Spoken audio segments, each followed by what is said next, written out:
Assalamualaikum warahmatullahi wabarakatuh. Perkenalkan, nama saya Tri Susanti. Di sini saya akan menjelaskan materi tentang stoikiometri. Sebagai info, slide materi ini saya ambil dari channel YouTube Anissa Cica Fitricia. Oke, baik, kita mulai. Stoikiometri berasal dari dua kata, yaitu stesium yang artinya unsur dan metron artinya mengukur. Jadi dapat diartikan stoikiometri adalah hubungan kuantitatif antara unsur dengan persamaan reaksi, atau dengan bahasa lainnya, jadi ketika kita dalam suatu persamaan reaksi kimia untuk membuat suatu senyawa, kita harus tahu berapa senyawa yang dibutuhkan dan berapa nanti hasil yang produk yang dihasilkan. Untuk mempelajari stoikiometri ini ada 4 subbab. Yang pertama ada konsep mol, yang kedua hukum dasar kimia, yang ketiga rumus dan kadar, dan yang keempat adalah stoikiometri larutan atau perhitungan kimia. Untuk sekarang ini kita hanya akan mempelajari tentang konsep mol. Nah, apa itu konsep mol? Sebelum kita mengenal mol, mari kita ilustrasikan ke beberapa hal berikut. Yang pertama, ketika kalian pergi ke toko donat misalnya, pasti ditanyakan sama penjualnya mau beli berapa lusin gitu. Nah, satu lusin di sini sama dengan 12 buah. Nah, beda lagi ketika kita akan membeli baju, ditanya misalnya mau beli berapa kodi gitu. Satu kodi sama dengan 20 buah. Begitu juga ibu kita misalnya di rumah mau beli piring, ditanyakan sama penjualnya mau beli berapa gros gitu. Nah, satu gros ini sama dengan 12 lusin atau sama dengan 144 buah. Jadi ada lusin, ada kodi, dan ada gros. Nah, mungkin nggak ketiga satuan ini digunakan untuk mengukur jumlah partikel? Tidak mungkin kan, karena partikel itu terlalu kecil. Jadi kita membutuhkan suatu satuan untuk bisa menghitung jumlah partikel. Nah, satuan inilah yang disebut sebagai mol gitu. Jadi mol adalah satuan yang menyatakan jumlah dari suatu partikel. Nah, partikel ini dia itu bisa berbentuk atom, molekul, atau ion. Nah, satu mol menyatakan 6,02 kali 10 pangkat 23 partikel. Jadi begitu sangat banyak. Nah, bilangan ini biasa disebut dengan bilangan Avogadro. Oke, tadi kalian sudah mengetahui kan besaran mol dan mol itu apa. Nah, mol di sini sangat berperan penting dalam perhitungan kimia. Mol ini menjadi jembatan untuk menghitung perhitungan yang lain. Misal, mol bisa menjembatani jumlah partikel, nanti akan disimbolkan sebagai X. Yang kedua, mol bisa menjembatani kemolaran yang disimbolkan dengan M besar. Yang ketiga, mol juga menjembatani kemolaran dengan disimbolkan M kecil. Selanjutnya, mol menjembatani perhitungan volume gas yang disimbolkan dengan V, dan mol juga menjembatani untuk perhitungan massa dengan simbol M kecil. Untuk hubungan yang pertama, kita akan mempelajari hubungan antara mol dengan jumlah partikel. Nah, bagaimana caranya menghitung jumlah partikel ketika diketahui molnya? Maka kita harus mengkalikan mol itu dengan bilangan Avogadro. Bilangan Avogadro ini disimbolkan dengan L. Jadi N kali L sama dengan jumlah partikel. Nah, begitu pula ketika yang ditanya mol namun diketahuinya jumlah partikel, berarti harus dibalik. Jumlah partikel dibagi dengan bilangan Avogadro atau dibagi dengan L itu sama dengan mol. Untuk lebih jelasnya, mari kita lihat contoh soal berikut ini. Nomor 1A. Hitunglah jumlah partikel dari 1 mol atom Fe. Nah, mol ini sudah diketahui, yang ditanya adalah jumlah partikel. Berarti tinggal 1 dikali 6,02 kali 10 pangkat 23. Hasilnya 6,02 kali 10 pangkat 23. 1B. Hitunglah jumlah partikel dari 5 mol CO2. Nah, molnya juga diketahui berapa? 5 dikali 6,02 kali 10 pangkat 23. Hasilnya 3,01 kali 10 pangkat 24 molekul CO2. Oke, hubungan yang kedua, kita akan mempelajari tentang mol dan massa. Nah, untuk mol dan massa kita harus bedanya dengan massa molar. Masih ingat nggak apa itu definisi massa molar? Nah, massa molar atau biasa yang disimbolkan dengan M besar dan M kecil, MM gitu ya, adalah massa yang dimiliki oleh satu mol zat. Mol zat ini bisa di dalam bentuk atom ataupun molekul.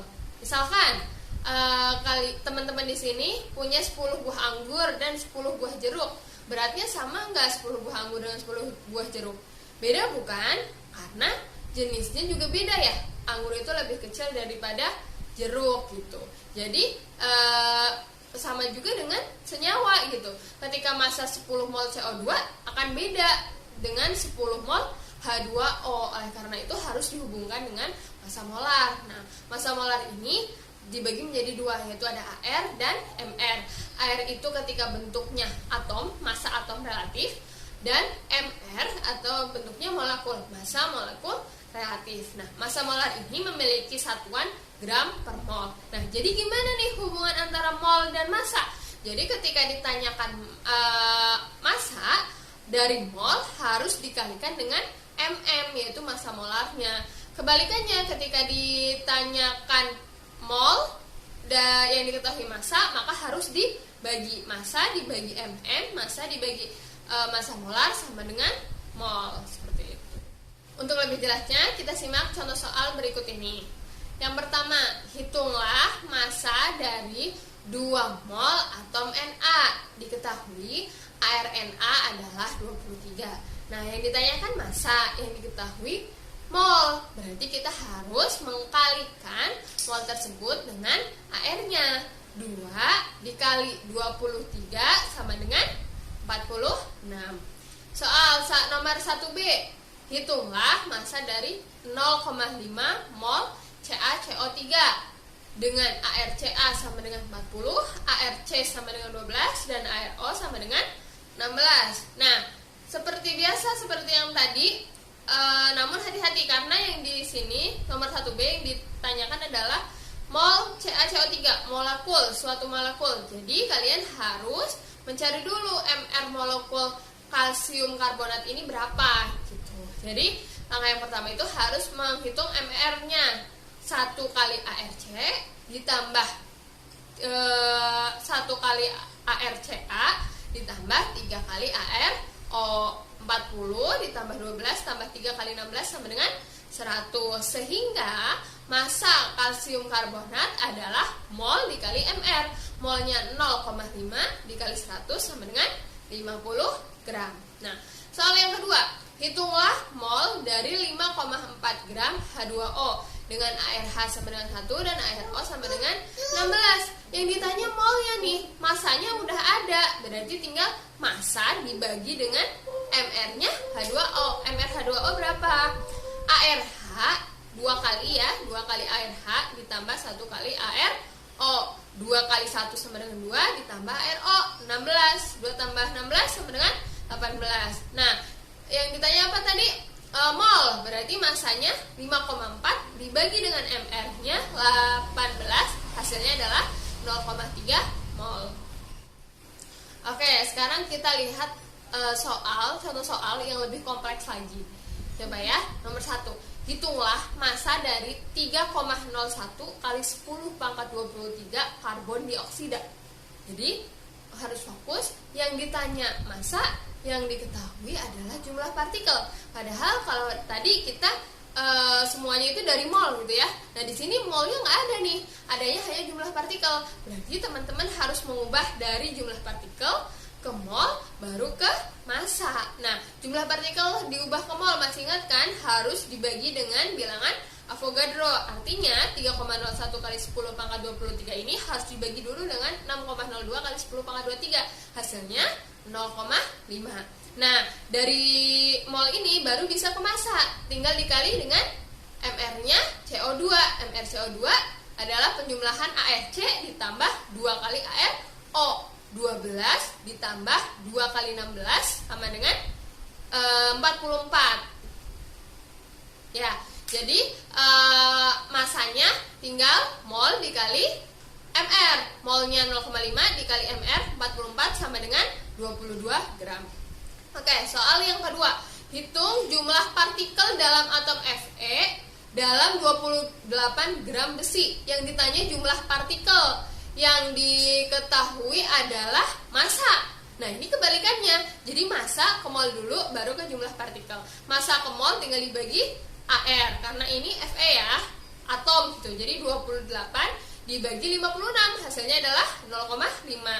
Dari mol ini kita ubah ke jumlah partikel, dikalikan bilangan Avogadro, 6,02 kali 10 pangkat 23, berarti 0,5 dikali 6,02 kali 10 pangkat 23, hasilnya adalah 3,01 kali 10 pangkat 23 atom Fe.